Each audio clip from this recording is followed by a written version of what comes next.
Di ka kasi, kung di na libing deposo, kasama nga ako. Eh, nagkasabay pa sila, eh, no, Nasabay-sabay pa. Paano naman ang gagawin? Pwede, paisa pa. Hindi naman ako sobrang Inang, matagal. papakulong ka na. Papa ko. Papakulong ka na. Papakulong na ba ako? Ate, isukla yan. Nadaanan mo na. Saan nyo yan nakuha yan, la?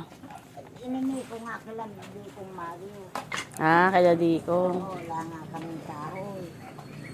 Eh, saan niya kaya nakukuha yan? Ano, magaganda pa. Yung kakilala niya rin sa hulo, nagpapagawa ng kahon, ng kamatis. Eh, kumukuha siya ng mga Ah, mga retaso. pinaglagari. Magaganda yung kahoy. Sige, ako naman yung nanghihingi sa kanya. Kagating ka niya. Kalayo kasi natin, no, la? Antipolo, tas Nueva Ecija. Oo. Kung malapit lang, pwedeng uwi si nanay. Oo nga.